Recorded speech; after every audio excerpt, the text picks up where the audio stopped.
Last time हमने बात करी थी एल्काइंस के इंट्रोडक्शन के बारे में। आज हम बात करने जा रहे हैं एल्काइंस के प्रिपरेशन के बारे में। इसके प्रिपरेशन की कितनी मेथड्स हैं, मेनली आप लोगों के सिलेबस में इसकी 2 मेथड्स दी गई हैं जो बहुत ज्यादा इंपॉर्टेंट है, जिसमें पहला हम एल्काइंस को कैल्शियम कार्बाइड से बनाते हैं और दूसरी बात है हम उसको किससे बनाते हैं, विसिनल डाइहैलाइड से बनाते हैं। कैल्शियम कार्बाइड के बारे में अगर हम बात करें तो कैल्शियम कार्बाइड जो होता है इसका जनरल फॉर्मूला होता है CaC2। कैल्शियम कार्बाइड का जो हमारे पास जनरल फॉर्मूला है वो है हमारे पास CaC2।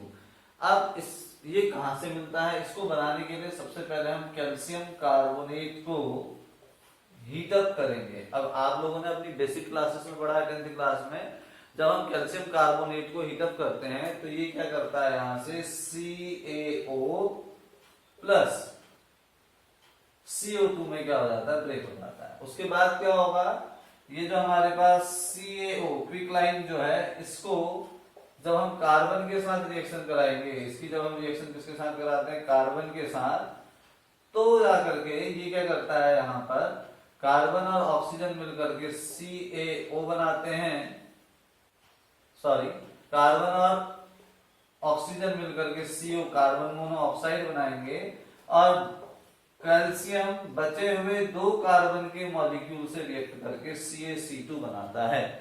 ये जो CaC2 है इसी को हम क्या कहते हैं, कैल्शियम कार्बाइड कहते हैं। अब इससे हम किस तरीके से एसिटिलीन बना सकते हैं, तो ये कहता है कि कैल्शियम कार्बाइड से एसिटिलीन बनाने के लिए हमको क्या करना पड़ेगा, कैल्शियम कार्बाइड में वाटर मिलाना पड़ेगा। हमने क्या करा, कैल्शियम कार्बाइड में वाटर मिला दिया है। जब हम कैल्शियम कार्बाइड में वाटर को मिलाएंगे तो क्या होगा, ये जो C है, Ca जो है वो वाटर के साथ रिएक्शन करके CaOH होल ट्वाइस बना देगा, जिसको हम कैल्शियम हाइड्रोक्साइड या स्लेक्टिलाइन कहते हैं।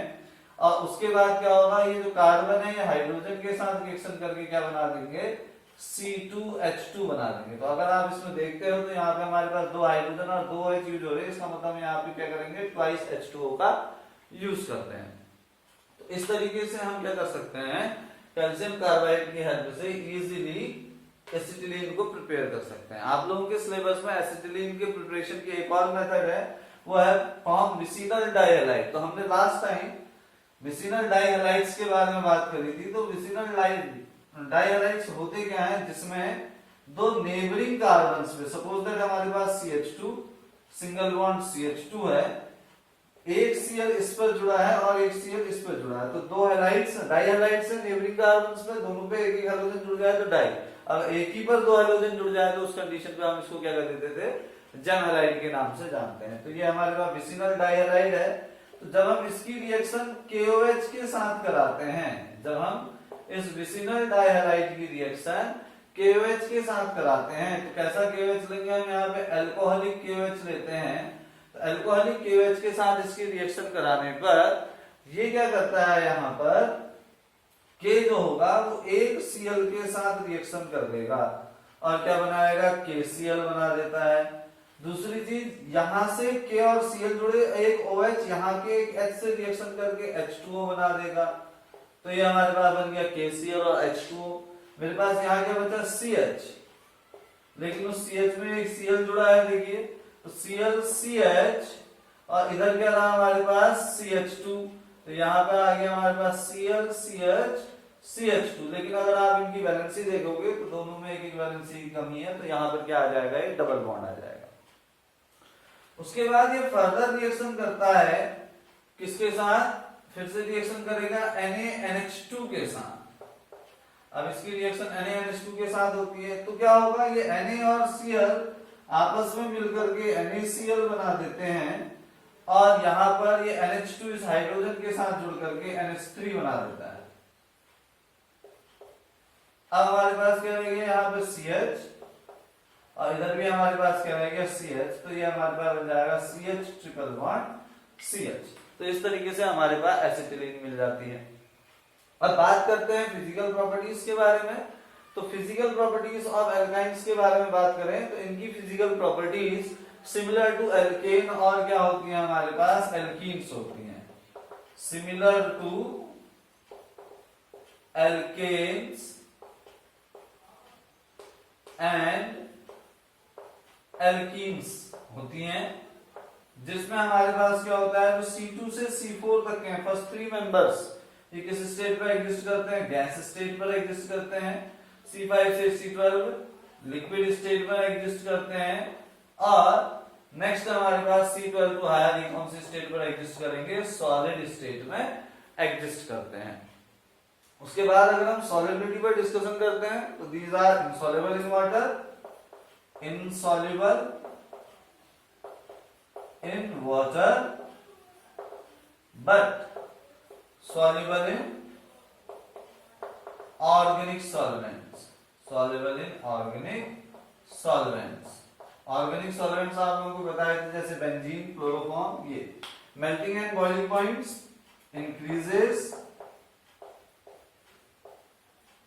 ऑन इंक्रीजिंग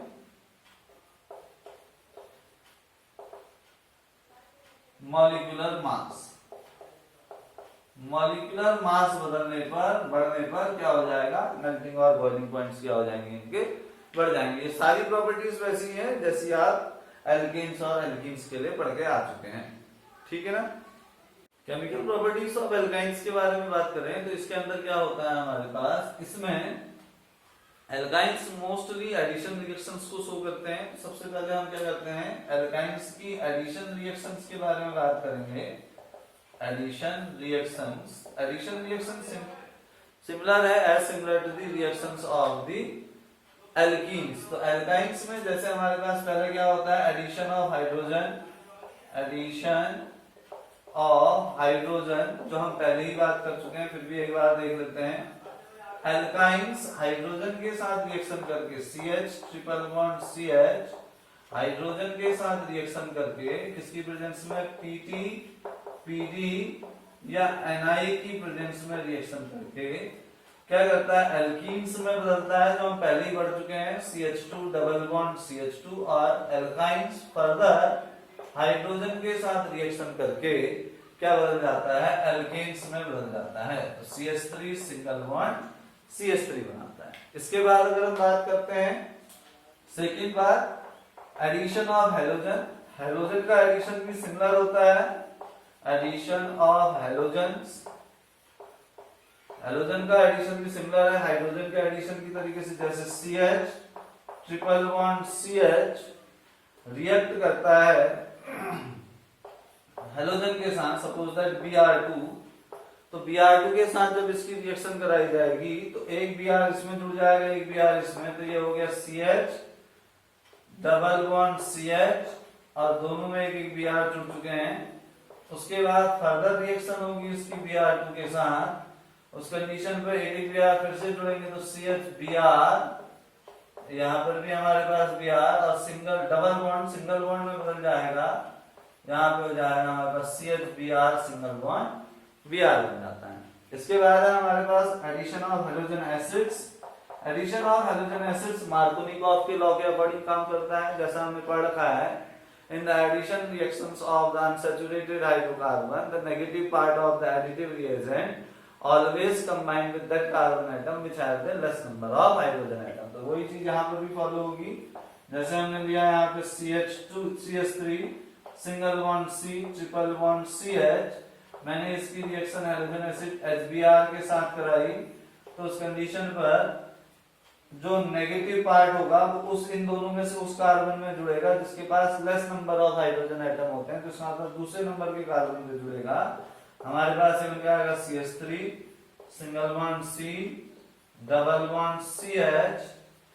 अब यहाँ पर एक हाइड्रोजन जुड़ेगी, ये बन जाएगा Br, और यहाँ पर एक हाइड्रोजन, तो ये हो गया हमारे पास CH2। ये फर्दर HBr के साथ रिएक्शन करेगा, और फर्दर जब HBr के साथ रिएक्शन करेगा तो फिर वही मार्कोनिकॉफ का लॉ फॉलो होगा, या जो नेगेटिव वाला पोजीशन है वो इस कार्बन से जुड़ेगा क्योंकि इसके पास less number of hydrogen atoms हैं, और जो हाइड्रोजन होगा वो इस कार्बन से जुड़ेगा क्योंकि ये यहाँ पर क्या है, ज्यादा नंबर ऑफ हाइड्रोजन लेकर के घूम रहा है। तो यहाँ पे हमारे पास क्या हो जाएगा, CH3C, एक Br यहाँ से जुड़ा, एक Br हमारे पास इस तरीके से ऐसे जुड़ गया, इधर हमारे पास क्या आ गया, सिंगल बॉन्ड डबल बॉन्ड के प्लेस पर, और ये हो जाएगा CH3। तो ये हमारे पास रिएक्शन विद हैलोजन एसिड्स थी। अब उसके बाद होती है हमारे पास क्या बात, वाटर के साथ रिएक्शन। तो नेक्स्ट आती है हमारे पास third reaction, addition of water. Addition of water, जैसा हमने पढ़ा है फिजिकल प्रॉपर्टीज में कि alkynes are generally insoluble in water, लेकिन जब हम इसको क्या करते हैं मर्क्यूरी के सॉल्ट के साथ डाइल्यूट एसिड की प्रेजेंस में जब हम इसको हीटअप करेंगे वाटर के साथ, तो उस कंडीशन पर ये किसमें बदल जाते हैं, एल्डिहाइड्स या कीटोन्स में क्या हो जाते हैं, कन्वर्ट हो जाते हैं कहते हैं। तो देखिए यहाँ पे हमारे पास क्या है, जैसे ये दे रखा है CH ट्रिपल बॉन्ड CH, मैंने इसकी रिएक्शन वाटर के साथ कराई। तो हमने जब इसकी रिएक्शन वाटर के साथ कराई, लेकिन जरूरत है किस चीज की, Hg2 पॉजिटिव आयन, तो मरकरी के सॉल्ट की जरूरत है और साथ में एक एसिड की भी जरूरत है, तो H पॉजिटिव आयन भी हम इसमें यूज करेंगे। तो जब ये रिएक्शन होगी तो उस कंडीशन पर H2O H और OH की फॉर्म में बदल जाएगा। तो यहाँ पे वही मार्कोनिकॉफ चाहे तो आप मार्कोनिकॉफ का लॉ लगाएं या डायरेक्ट आप सिंपली ऐड कर सकते हैं, क्योंकि दोनों सिमेट्रिक है। ठीक है, तो यहाँ पे क्या हो जाएगा, अब एक को हाइड्रोजन मिलेगा, तो सपोज दैट इसको हाइड्रोजन मिला तो ये CH2, ये CH ट्रिपल बॉन्ड बदल गया डबल बॉन्ड में और इधर जुड़ गया हमारे पास OH। तो CH2 डबल बॉन्ड CH और ये आ गया हमारे पास OH। अब क्योंकि ये अनस्टेबल होता है, तो ये अनस्टेबल होने के कारण क्या करता है, अपनी स्टेबिलिटी को गेन करने के लिए आइसोमराइजेशन में चले जाता है। आइसोमराइजेशन, तो जब ये आइसोमराइजेशन में जाएगा तो एक हाइड्रोजन इधर चले जाता है, तो यहां से हमारे पास क्या हो गया CH3, ये हमारे पास डबल बॉन्ड सिंगल बॉन्ड में बदल जाएगा, ये हो जाएगा CH और ये हो गया यहाँ पर O। तो ये किसमें कन्वर्ट हो गया, यहाँ से एल्डिहाइड में कन्वर्ट हो चुका है, ये बदल गया यहाँ से एल्डिहाइड्स में। इसी तरीके से अगर हम बात करते हैं, एक एग्जांपल और ले लेते हैं, CH3 single bond C triple bond CH, इसकी जब हम वाटर के साथ रिएक्शन कराएंगे मर्क्यूरी आयन की प्रेजेंस में, साथ में एसिडिक मीडियम भी है और इसको ल्यूक वार्म करना है या हीटअप करना है, तो उस कंडीशन पर भी यही रिएक्शन होगी। मार्कोनिकॉफ का लॉ लगेगा, नेगेटिव पोर्शन उससे जुड़ेगा जिसके पास less number of hydrogen atoms होते हैं। तो ये हो गया हमारे पास CH3COH और ये आ जाएगा यहाँ पर ट्रिपल बॉन्ड डबल में बदल जाएगा और ये हो जाएगा CH2। फिर आइसोमराइजेशन होगा, आइसोमराइजेशन होने के बाद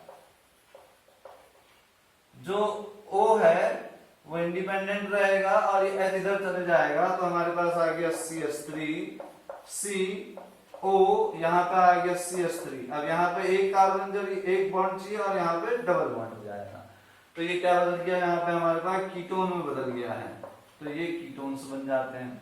तो ये हमारे पास क्या थे, addition reactions of the alkynes के बारे में बात थी।